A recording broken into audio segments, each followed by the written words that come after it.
Good evening. Now, Dr. Usha Kumar was my mentor, my teacher, and my Masi, my mother's youngest sister. First, I'd like to acknowledge the whole team at LVP Eye Institute for the amazing work that you do every day in service of so many. Dr. G. Chandrasekhar for taking the leadership in organizing this memorial. He was introduced to me by Masi many, many years ago as GC. So that's what I'll refer to you, sir. Over the years, Padma and he have become more our friends than Masi's doctors.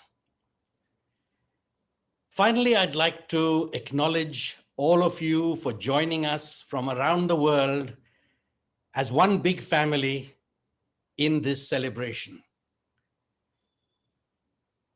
Isn't it interesting? We often remember people the way we last saw them. For those of you who were friends with Masi in Hyderabad may remember her possibly like this. Now, for those of you that saw her in her final time, some of you may have found her frozen in time with a definition of their last interaction, such as a dementia patient or a cancer survivor.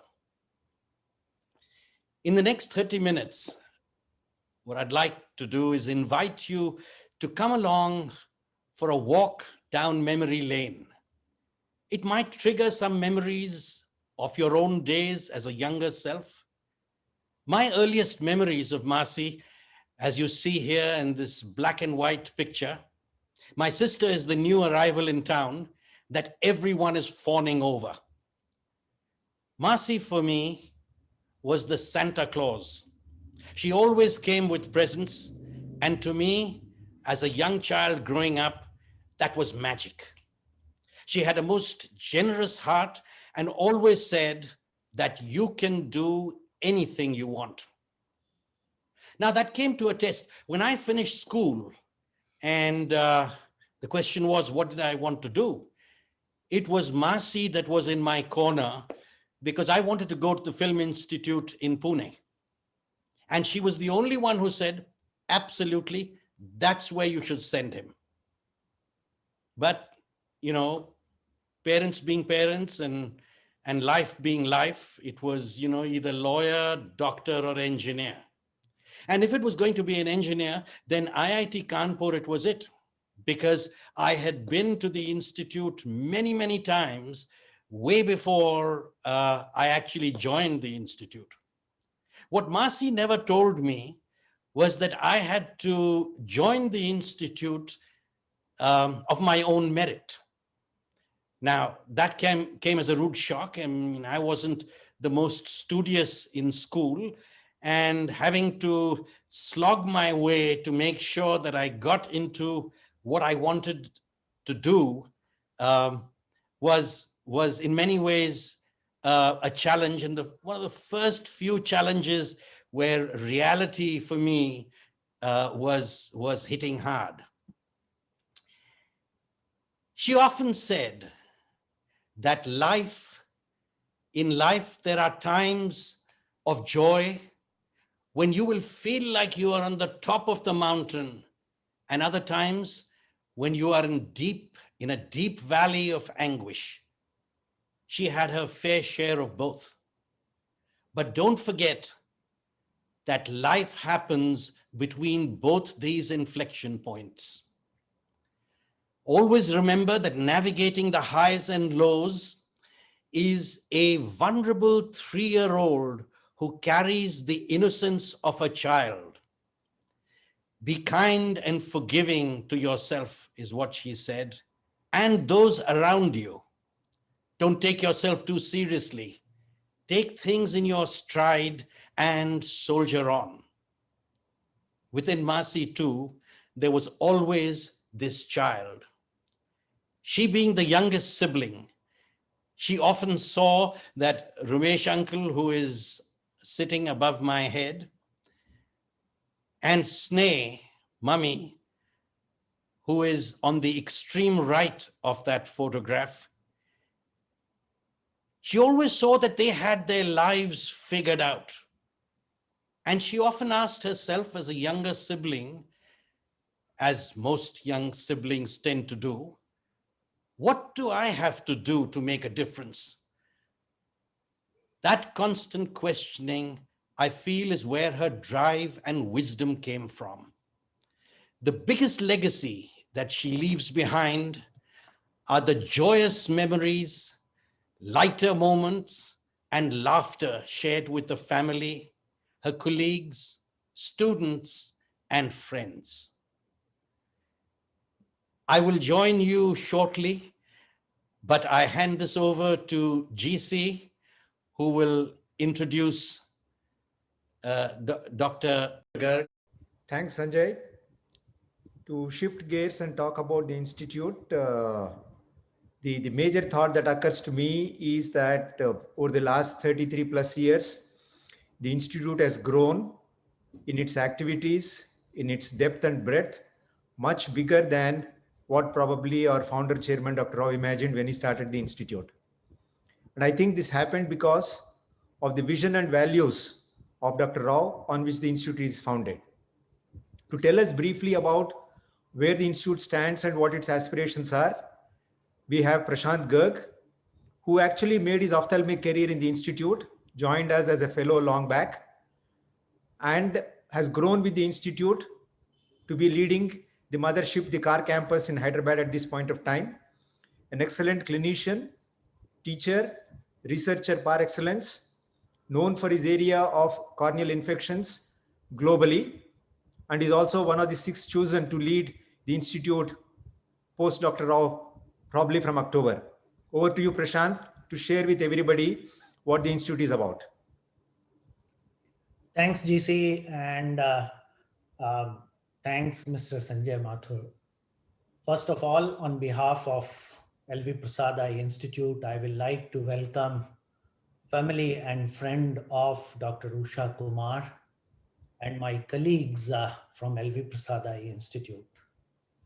What a wonderful introduction Mr. Mathur has given about Dr. Usha Kumar. I used to see her walking in the corridors of the institute, not as a patient, but as a member of our ethics committee, as well as a friend of many of our colleagues. So I too have my own share of memories about her. But I think today's evening, my task is to give you an overview of the organization. And it is real privilege for me to give and do this responsibility. I have been associated with the organization since 1996 and have learned quite a lot. I will not say completely about the organization, and therefore will try to take you through the journey of this organization. LVP Eye Institute was founded on October 17th, 1986 by the then Chief Minister, Dr. N.T. Ramarao. You can see some of the pictures of the land on which currently a 6-story building is located amidst a very busy traffic in the Banjara Hills Road number 2. But that was not the scene in 1986. The building was completed on June 1, 1987, and you can see the picture on this slide when we started seeing our first patient. The institute was created first to be a center of excellence, providing care of most complex diseases, but a very clear vision of working toward preventing needless blindness and vision impairment. We have traveled 34 years in the life of our organization, and today we are present in 228 locations in 4 states in India. These states are Telangana, Andhra Pradesh, Odisha, and we have a small presence in Karnataka. In addition, we have a center in West Africa, in the country Liberia, and we are executing our responsibility of training human resource for providing eye care in that country. The vision of the organization is to create an excellent and equitable eye care system that reach all those in need. And I think I have highlighted some of the important components of our vision to provide an excellent and equitable eye care, and also to ensure that we reach to all those in need. Now, to fulfill this mission, we created an innovative model, which we call as pyramidal model of eye care delivery, with at the base of the pyramid is village health guardians who serve a population of 5,000. And at the apex is the center of excellence, which is located at Hyderabad. And all the tiers of this pyramid are interconnected. Now, because of this unique model, we are able to provide the care at entire spectrum of eye care, right from screening of population to the management of most complex diseases. And this model also ensures that the appropriate eye care is available at an affordable cost and is accessed freely by the local population.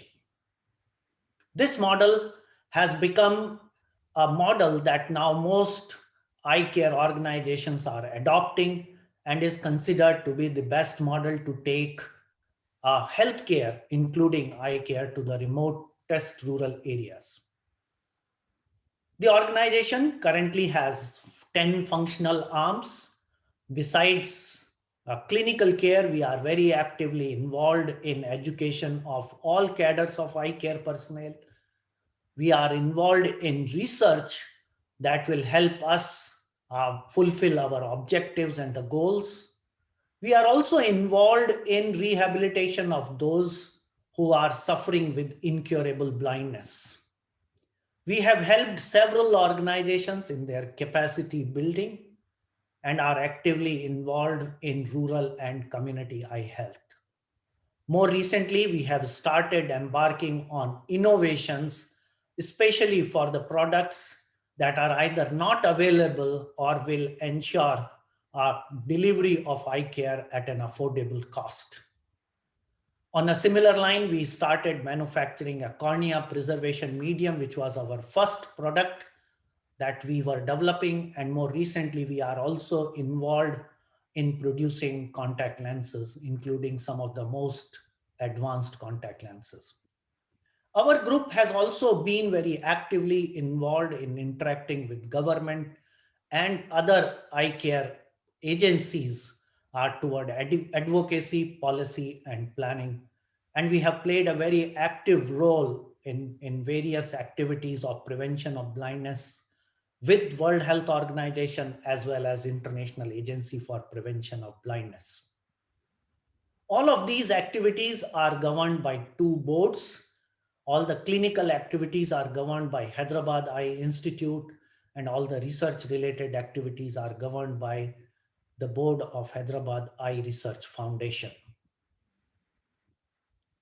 Now, because of our presence, we have touched lives of more than 30 million people, and 50% of these were served free of cost, regardless of complexity of their cases. As far as iBanking is concerned, we have retrieved more than 100,000 corneas, of which close to 60,000 corneas were distributed across the country. We have trained close to about 26,000 people or eye care personnel. We have published more than 3,000 papers and have been able to reach out to about 4 million children. And this is very, very important because children have much more longer life, and therefore a blindness or blinding diseases may have very serious consequences. As far as rehabilitation is concerned, we are very actively involved, not only treating eye diseases, but providing rehabilitation services to those who are suffering with incurable blindness or visual impairment. Because of all of our efforts, we have gained a lot of laurels. Our hospitals have been rated as best eye hospitals. Uh, uh, four of our faculty members have been listed in the top 2% researchers across the globe. Our rehabilitation institute has been rated as the top vision rehabilitation institute, and we have achieved many more laurels. The icing on the cake was the most recent award, which is Sanford and Susan Greenberg End Blindness 2020 prize, which is being given for a valuable contribution for the prevention of blindness. All of this was made possible because of the commitment and vision of our founding chairman, Dr. Gullapalli Nageshwar Rao. Our values, which are patient first, excellence, equity, integrity, and togetherness, and a team of our employees who have expressed faith in our mission and vision and the values that we practice. We are also very fortunate to have friends and colleagues all across the globe who have helped us through their generosity of time, talent, and treasure. And today we are celebrating one of such friendship in the name of Dr. Usha Kumar. With these words, I'd like to welcome you all to this evening function to commemorate our memory of Dr. Usha Kumar. Thank you very much for your kind attention. Thank you, Dr. Garg, and everyone as a part of your team. That the work that you do is truly inspirational. I would like to introduce the next speaker as the cookie maker. You know, Masi used to make brownies, and as students, we would land up at her place at IIT, and there would always be this warm smell of brownies that would come. And in her later years, when she stopped baking, you know, one day I landed up in Hyderabad at home, and there were these brownies that were there that were as delicious as Masi had always made them. And I said, where did these come from? And she says, let me introduce you to Sandhya. And Sandhya has been a friend of Masi's. Unfortunately, she has had to rush out on an emergency to her village and can't join us this evening, but she did send a small write-up. With your permission, if I may read it to you. She says, I first met Usha in 1993 as a neighbor. Even though we belong to different generations, I never felt the gap in our ages. As a friend, she always has been there, rejoicing at my small successes and taking out her tarot cards when I met with small hiccups in my journey through life. As a mentor, she had pushed me to believe in myself and my abilities, which is what made me start my own business. So the best, and this is my addition, the best brownies in town, are available on road number 2, Banjara Hills. I think it's called Q Mart, or, you know, the big mart there on Banjara Road. She continues, we used to chat over the phone over the years, but as she grew older, I started meeting her regularly to help her with her shopping and other sundry things, and taking her out for a meal or a movie. We had once gone to a movie, I don't remember the name, she says, and they were showing some scenes from The Partition. She told me that she was 16 when India got her independence, and they were on the last train which reached safely from Pakistan. I had never seen Usha so emotional. She had always spoken about the good times growing up and her experience abroad, but this was the first time I heard about that part of her life. When some youngsters sitting in the row before us were chatting and laughing during these scenes, she shushed them into silence for the rest of the movie. Usha was a great hoarder, and she believed, characteristic of her generation, in reuse, repurpose, and recycle, which I felt went to extreme lengths. Once I was helping her when she was organizing her book cupboard, which held a lot of things other than her books. I started separating the stuff into two groups, to throw and to keep.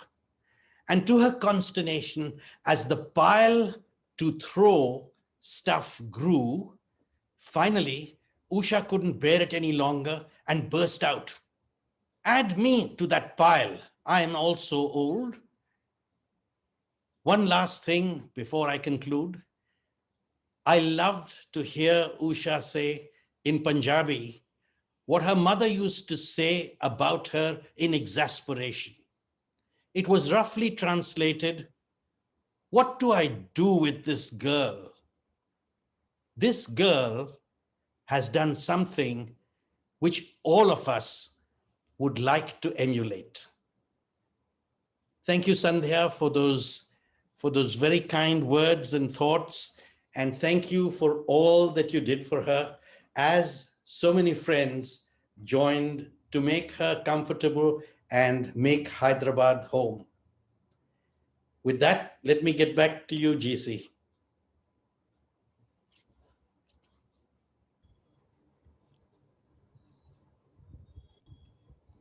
Thank you, Sanjay. Next, we will hear briefly about the glaucoma services at LV Prasad Eye Institute. Having started these services and grown with them for the last 34 years, it was my pleasure to find Sirisha, who took over the glaucoma reins from me, an excellent clinician, surgeon, teacher, and a great human being. She is a real mother to all the trainees, and the way she takes care of her patients, nobody misses me when I stopped operating because she took over those patients. It's my pleasure to ask Sirisha to present an update on the glaucoma services with an emphasis on education and research at LV Prasad Eye Institute. Over to you, Sirisha. Thank you, Dr. GC. As usual, you're very kind. Yeah, so I'll briefly take you through the glaucoma research and education that we do. So before we start, for those of you who do not understand much about glaucoma, I would briefly tell you what glaucoma is. This is a disease that affects the eye where there is raise in intraocular pressure. The pressure inside the eye goes up, because of which the nerve inside the eye gets affected. That means the optic nerve that connects the eye to the brain gets affected because of glaucoma. And this disease causes loss of vision from the periphery, from the sides, and at the end, if it is not treated, this leads to permanent blindness. This is a disease that is mostly asymptomatic and causes irreversible blindness. I think that's very important for us to understand. We also should understand that this disease, although very few people know about it, the magnitude of the problem is not low. Glaucoma is the leading cause of irreversible blindness in the country. So is it in the world. And it's an estimated 12 million people who have the disease in India, and close to 1.2 million are blind due to glaucoma. This is a gross underestimation, I would say. How do we prevent blindness from this disease? Early detection, appropriate treatment, and lifelong follow-up and care. What do we do to help these patients with glaucoma? If you look at the 5 years' time, through the care that we provide at the advanced as well as tertiary centers of Hyderabad, Bhubaneswar, Visakhapatnam, and Vijayawada, we have been able to take care of close to 2.5 lakh patients with glaucoma, close to about 13,000 surgeries. And we also should remember that glaucoma can affect any age group, including children, where we have a huge number of children affected by glaucoma coming to our institutes. And close to about 50% of them are women as well. Can we create bigger impact? The only way we can create a bigger impact or let our treatment as well as our services reach a larger group is through training of more number of personnel who can deliver the same to a larger group of people, and through research and innovation by finding ways and means of letting our treatment as well as the care reach the people, including those who are in the neglected areas or who can't reach our doorsteps. So if you look at the number of people we have trained over the past many years, close to about 140 doctors have been trained nationally and internationally. And we have been able to do that through the CME programs, the surgical and training workshops, and over 800 presentations made nationally and internationally through our meetings and conferences.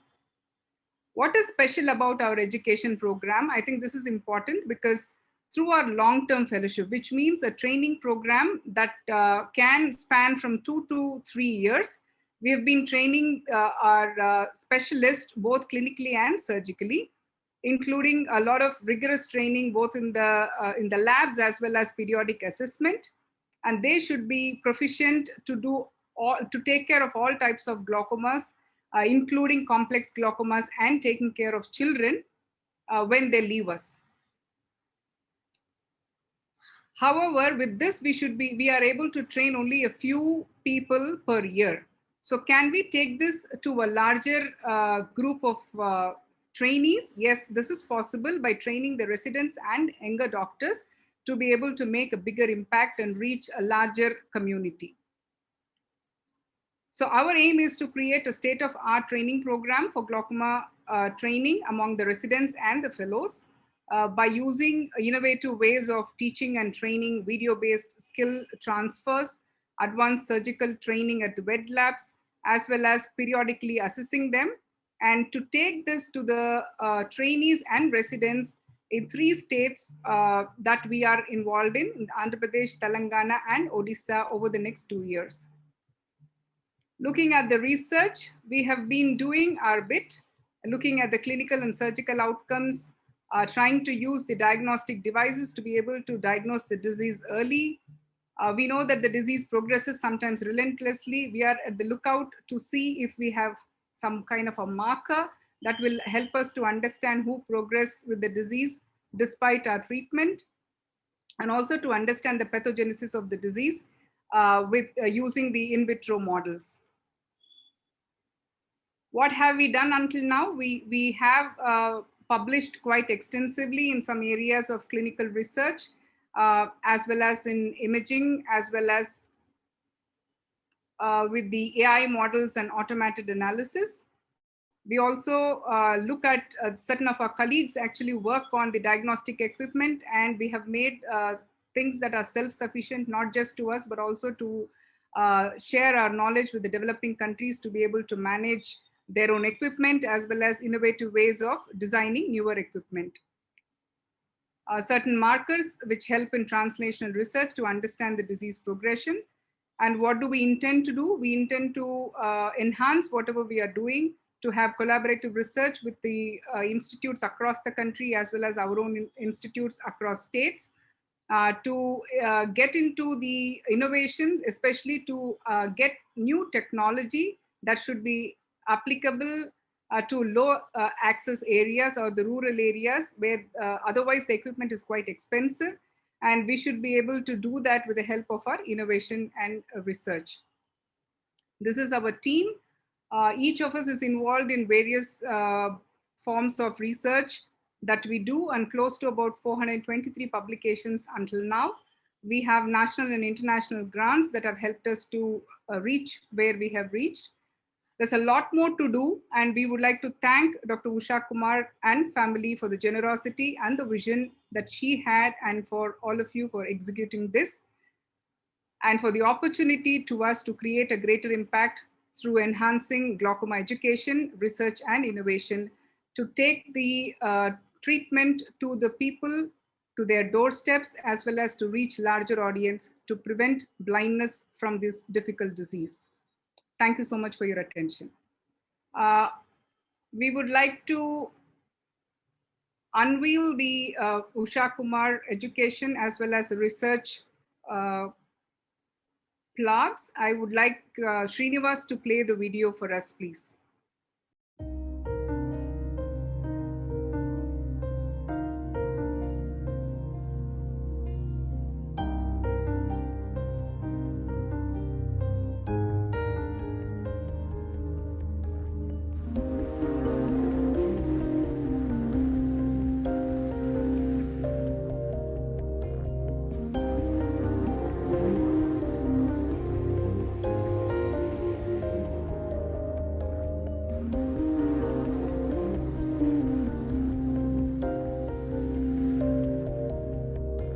Masi, an avid teacher, dedicated her life to education. She would have been so proud of this education program. I now declare the Dr. Usha Kumar Glaucoma Education Program open.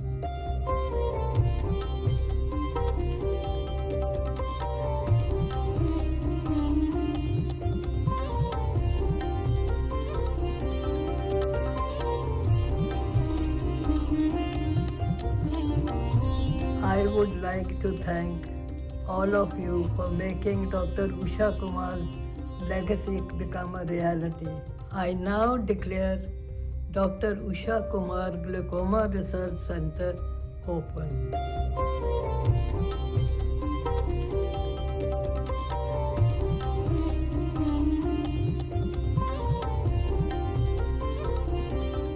Thank you, all of you. I will miss you, Usha.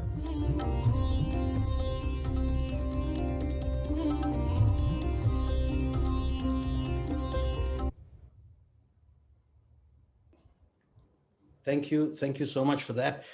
I'd like to take you, before I introduce Mr. Gucharan Das, I would like to introduce Dr. Madhukar Shukla and take you back to IIT Kanpur for a time when we were both there. I was doing my bachelor's, he was doing his PhD. Now, Madhukar Shukla is a professor of strategic management at the, he's in charge of organizational behavior at XLRI Jamshedpur, and has also served as the member of the board of governors of XLRI. His area of expertise is in the development sector and social entrepreneurship, and has to his credit authorship of about 30 papers and 3 books. Prior to joining XLRI in 1990, he had worked with the National Productivity Council and Administrative Staff College in India in Hyderabad for a decade in the 80s. He was also a visiting faculty to ESAID in Barcelona. He has done his PhD from the Department of Humanities and Social Sciences at IIT Kanpur under Dr. Usha Kumar. Madhukar, over to you. Thank you, Sanjay, for this introduction, and thank you very much for this invitation. It's really a, absolute privilege and pleasure to be part of this, memory of Dr. Usha Kumar, and also giving an occasion to share my memories and my learning from my interactions with her. So as Sanjay said, I did my PhD under the guidance of Dr. Usha Kumar, or as Usha ji, as she would like herself to be called, during 1976 to 81. But as I'm sure is the case with many of her other students, that relationship went beyond the, the IIT and beyond that period. So even after leaving IIT, we remain connected, occasionally, exchanging letters, phone calls.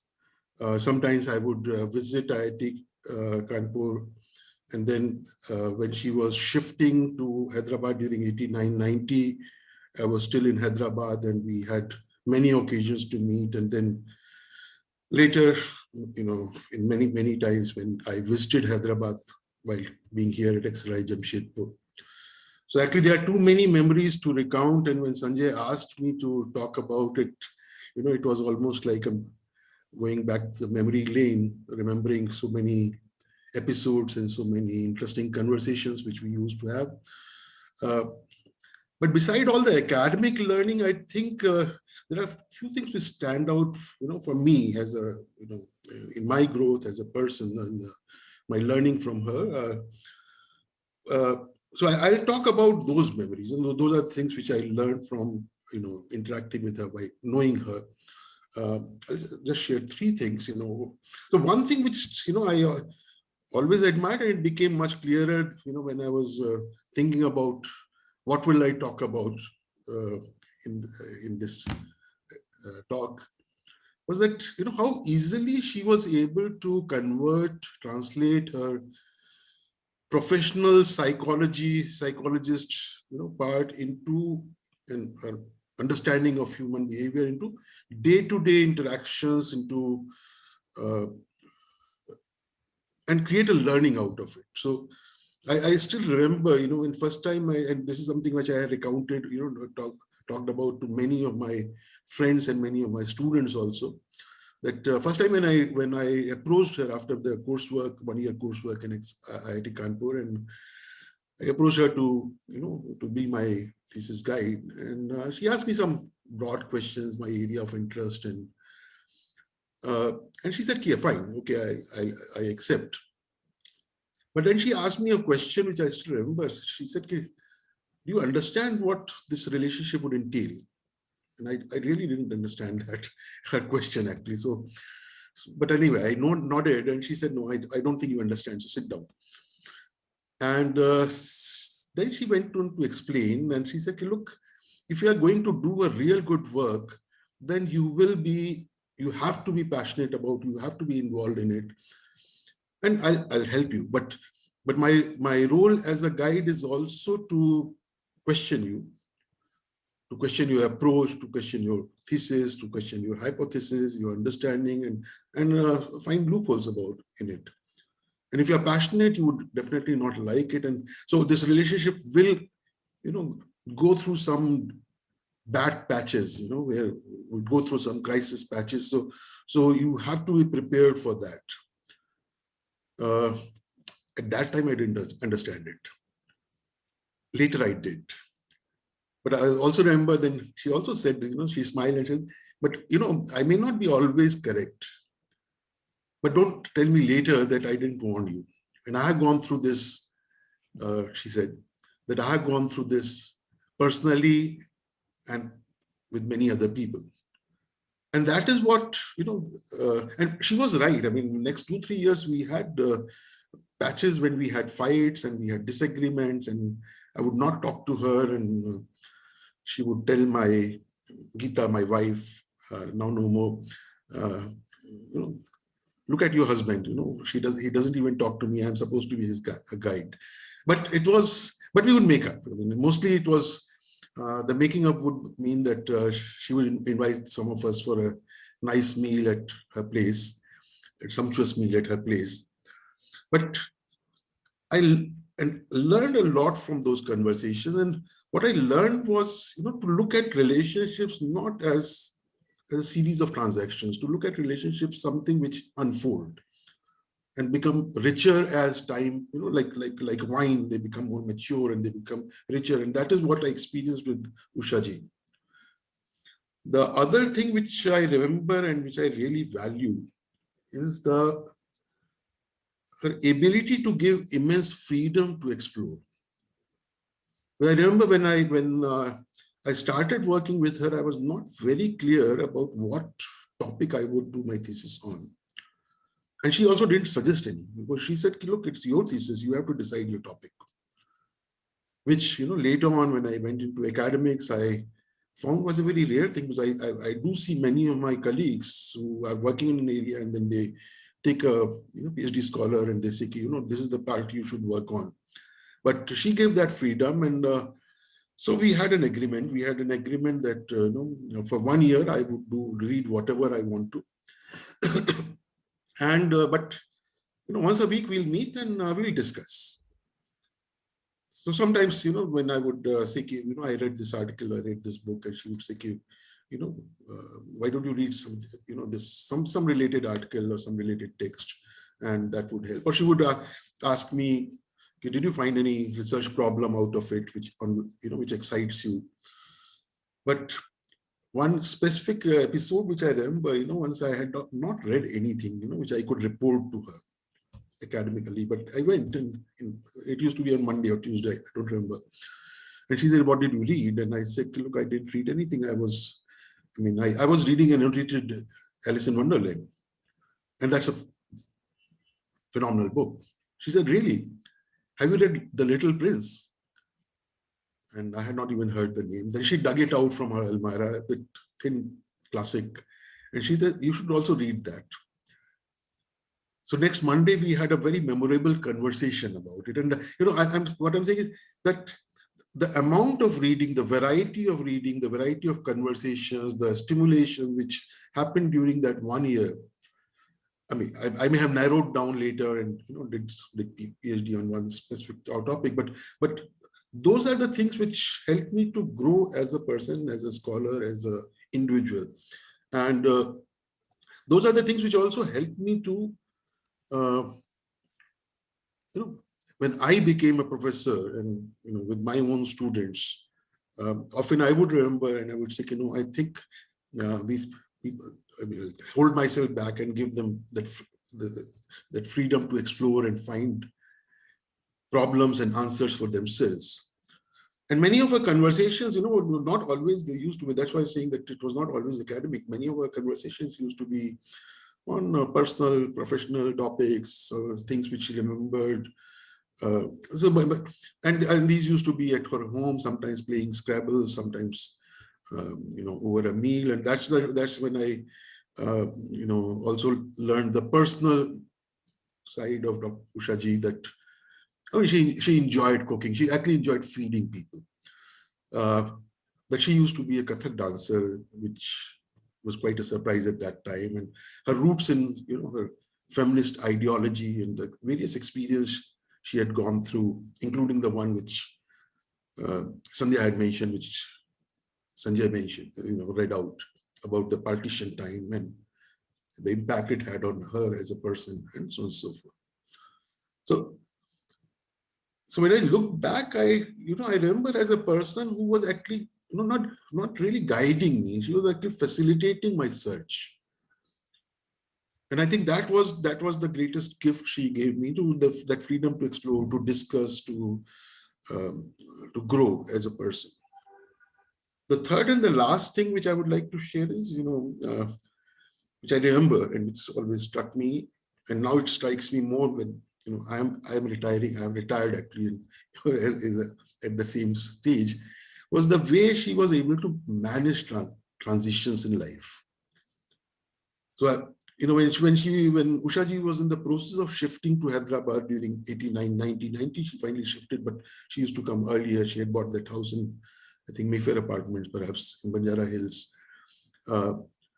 So we, Geeta and I, used to go, to visit her, talk, have, in our own small ways, helping her to settle down, sort out a few things.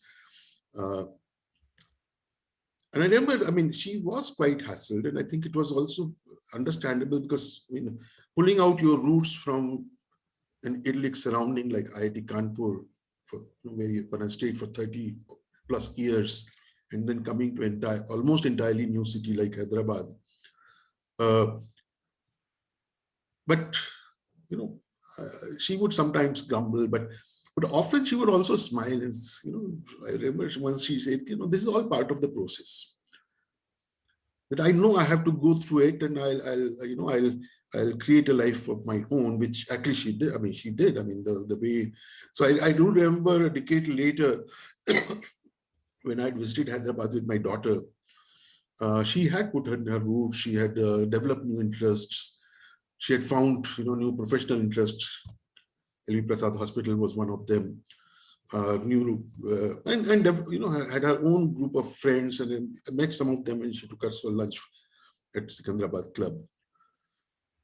So my last meeting with her was about 6 years back when I'd gone to Hyderabad. And I mean, that was the time she was mostly on bed. And though she disliked by being taken care of, she still wanted her independence and being on her own. But I do remember, in one of those conversations, she also said, well, this too has to happen in life. So one day I'll get adjusted to it. I'll accept it as well. And there was a sort of, a very inner calm in the way she said that. I can go on and on, but thank you. Yeah, but what I would like to say is that I feel privileged and happy to have traveled some distance with her and many of her friends. So besides being my PhD guide, I think there were many other things which I learned. So thank you, Sanjay, for giving this opportunity, not only to talk, but also to go down the memory lane and remember many of, very fruitful, enriching associations with Usha ji. Thank you. Thank you, Madhukar. Thank you for your kind thoughts. Thank you. Now, I'm not sure if Gulsharan is going to be happy with the picture that I've picked, but going through, I could have picked the GQ digital cover that has Gulsharan as the writer of the year, but I thought, while rummaging through Mummy's photographs, this is a picture, this is a magazine that Mummy has kept. And I thought it was appropriate to introduce Gulsharan with this magazine there. Now, for those of you who don't know, and I'm sure there'd be fewer of you, Gulsharan Das graduated with honors from Harvard University in philosophy. He later attended the Harvard Business School Advanced Management Program, and most people that attend the program may be featured in one case study, but Gulsharan was featured in 3 case studies. He was the CEO of Procter & Gamble in India and later managing director of Procter & Gamble worldwide, looking after their strategic planning arm. And at the age of 50, he took early retirement to become a full-time writer. Now, my earliest memories of Gulsharan are when he came to our house in Chennai and I was a youngster, and he was writing his first book, A Fine Family. And I saw the amount of work and effort that goes into writing a book. And I said, oh my God, I mean, we pick it off the shelf and read it maybe once, maybe twice, but the effort is enormous. And I've always applauded him for having put that energy in, and the works that he's created have been both inspirational and magical. He's a regular columnist for the Times of India and 5 Indian language newspapers. He's contributed periodically to Financial Times, Foreign Affairs, the Wall Street Journal, and the New York Times. I'm sure you've read some of his books. He's authored 6 books and 3 English plays, and a number of other literary works. Let me not take any more time. Mr. Gulsharan Das.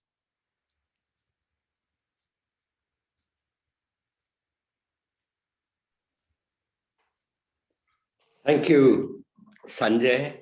And wow, what an inspiring institution, LV Prasad Eye Institute. And we're also proud to be sort of through Usha's work in that glory of this institution. I'm Usha Bhand's younger brother, and if I know her, she's up there smiling, watching us. She's logged on to Zoom from up there, up in Swarga, up in heaven. And if I know her, she's expecting me not to eulogize her, but to offer a eulogy to philanthropy. Why? Because she didn't like to advertise her own acts of charity. She didn't use it as a way to promote herself. And once she told me that the best form of giving was anonymous. So let me spend the next few minutes giving you, speaking about philanthropy, its origins in India, and how we should try and embed it in our country. Let me begin by busting one myth, which is that philanthropy is alien to our culture. There are people who believe that, and they speak very vociferously. And they say we're not a giving people. Well, that's rubbish. Nothing could be further from the truth. And at the very beginning of the Panchatantra, you know, that's the oldest storybook of our country, 3rd century BC, there is an old, prosperous merchant giving advice to a young merchant who is starting out, a startup. And let me, in fact, read from this, because this is actually a text translated by a Muslim woman, Arshia Sattar, in the series that that is Penguin, have, and it's about 15-volume series called The Story of Indian Business. And it's, so let me tell you what he says. He says, first, you must learn to make money. And when you have learned that and made money, you should guard it well. That means you don't put it under the carpet, you make it grow.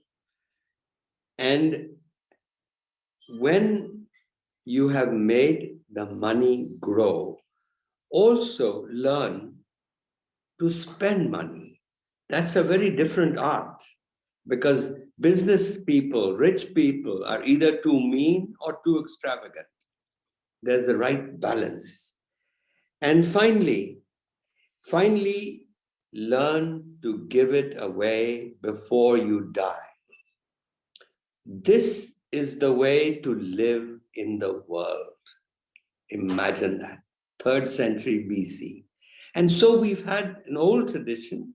Of course, our philanthropists spent money on temples, as did the Western philanthropists with the church. The church was the main recipient of philanthropy until recent times. So the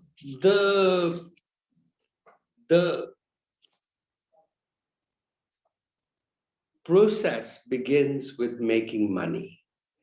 And you know, and I meet too many young people, highly educated, from well-off families today, some working in NGOs.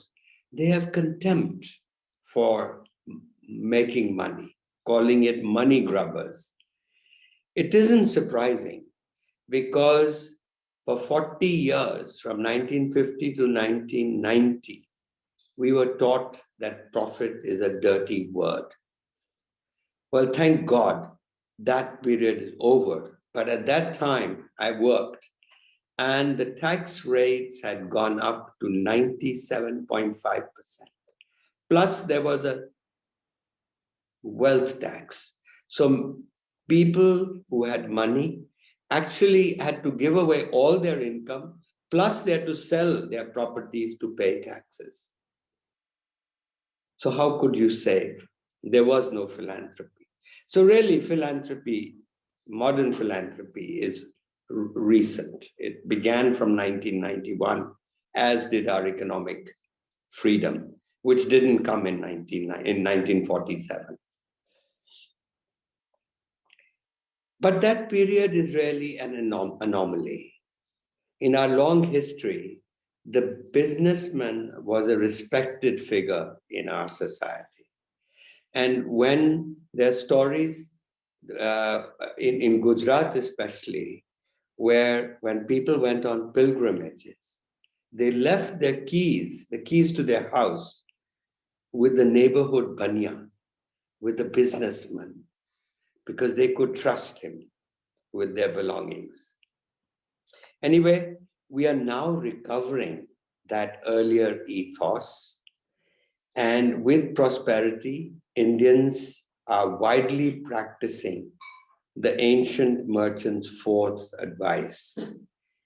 And we, in the latest Dasra Bain report, which provides data on philanthropy every year, it shows that actually individual giving is growing faster than any other form of giving, meaning it is growing faster than CSR, it is growing faster than government spending, it is growing faster. And so today, actually, it has risen in the last 7 years. The last 5 years, it went from about 18,000 crores to 65,000 crores. That's the fastest growth. So this is good news. You know, when we think of philanthropy, we think of business families. It's a virtue of business, and the rest of us don't have that kind of money to give away. But Usha Bhen didn't come from a business family. We were a professional family, beginning with our grandfather, Lala Wazir Chand Burma, a successful lawyer in Lailpur. He was shrewd and he felt the pulse of history, and he saw that power was passing in the hands of a new class at that time, from the landholding class to new middle class English-speaking professionals. So instead of marrying, being a prosperous man, instead of marrying his daughters to landowning wastrels, he found sons-in-laws from this new class.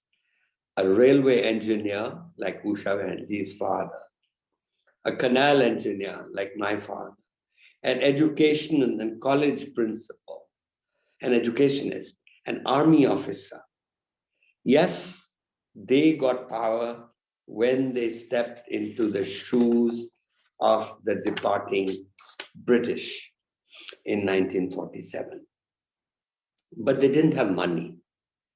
They were civil servants. So Usha has become the first member of our family to truly become a philanthropist. And she's given away 90% of her hard-earned income. That's Bill Gates, sort of Bill Gates level. And as a professional herself, a psychology professor at IIT, how do business families become philanthropists? Because we still depend on them. Only thing is now it's not business families, it's anybody who does a startup and becomes a billionaire. It's a story of our times. Well, really, there's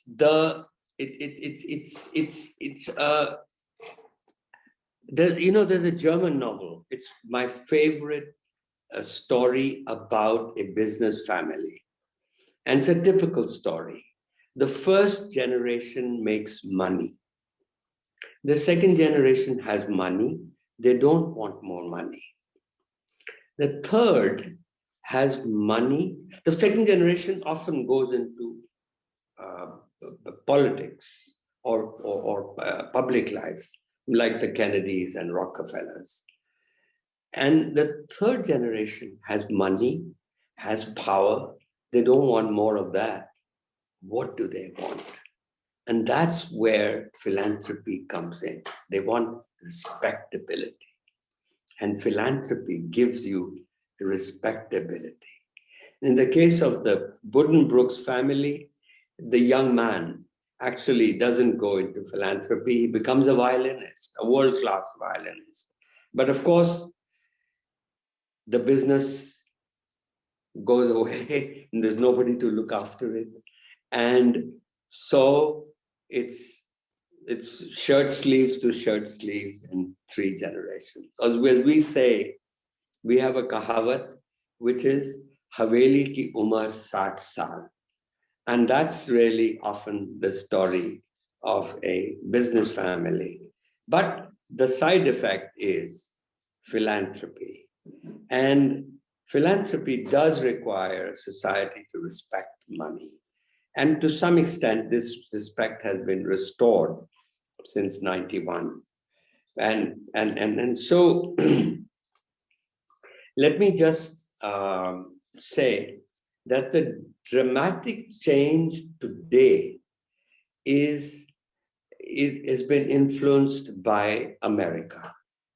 America, which is really the oldest new nation, because it's been the model for the world. I mentioned to you Bill Gates, but actually it started with a man called Chuck Feeney, who inspired Bill Gates, and they broke with this 3-generation cycle that I just described to you. Warren Buffett followed suit, and they have become role models today for the very young. And Gates is inspiring young entrepreneurs in India with his giving pledge to give away half your wealth in your lifetime. He's inspired Azim Premji, the Nilekanis, Shiv Nadar, Sunil Mittal, young people like Ashish Dhawan, who started Ashoka University, and many, many others. And so I think we are at a stage where Usha ji would have approved. She would have approved of the fact that of what's happening in India today. One of our last conversations was precisely, I was telling her, I went to America very young, and at 16, I got a scholarship to go to Harvard. Now, I was able to go there only because an anonymous American family gave money for the scholarship. I would never meet that family. They didn't know ever, they never meet me, nor would I ever meet them. When I did go to Harvard, it was a time when India was considered a basket case, and American newspapers used to report on it. And I felt ashamed as a youngster. A ship from America laden with grain used to arrive at an Indian port every 10 minutes during those drought years. But soon that situation changed, and changed spectacularly. Norman Borlaug, who was an American scientist, he worked at the Rockefeller Foundation's hybrid variety of wheat center in Mexico. And that's the center which triggered our green revolution. So it was American philanthropy from the Rockefeller Foundation that created India's green revolution and made us today a surplus in agriculture. So what unites these two stories is that great tradition of American philanthropy. And when I was in school, I used to go after school to a library, public library. And there was a slogan at that public library by a man called Andrew Carnegie, which said, "To die rich is to die disgraced." Now, Andrew Carnegie made a lot of money in railways, and he gave 90% of it. He was the first great American philanthropist. And he is the one who funded all the public libraries in America. Hundreds and hundreds of towns have public libraries because of Andrew Carnegie. Anyway, the point I want to make to you is that we are lucky today. We are in a happy situation that as the prosperity has come, so has philanthropy. And Usha ji's gift to the LV Prasad Institute and this wonderful glaucoma center is really part of that tradition. So thank you all very much.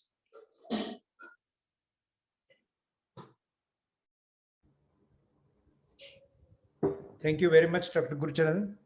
It was spectacular to go through the value of philanthropy, history of philanthropy, and where we stand and what the international scene is. Thank you very much again. We almost reached the end of the evening. What a lovely evening it was. And like Gurucharan said, Usha ji must be blessing us, enjoying the evening through the Zoom connection from wherever, whatever the electrons that reach that space. Thinking about Usha ji, I just want to share a couple of thoughts.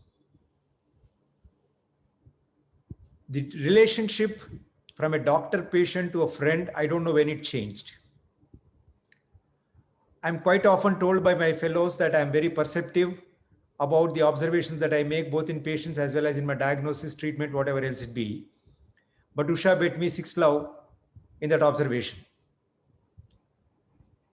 There was a time when the clinical course was taking a kind of a route where I was debating whether I should share the information with Usha at that time or not, because I believe that a good doctor will present the best case scenario to the patient and also cover himself for the worst case scenario.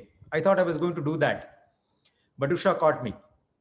And she said, there is something that you're hiding. I can take it. You tell me what it is. So that's the kind of observation that she had. I sometimes feel bad that as a busy doctor, we don't connect with more patients the way I had connected with Usha ji. The number of evenings myself and Padma had with her, the number of dinners that we had, and the evening teas that we had at her home were very pleasant and very fond memories. Thanks, Usha ji, for making this evening happen with your benevolence.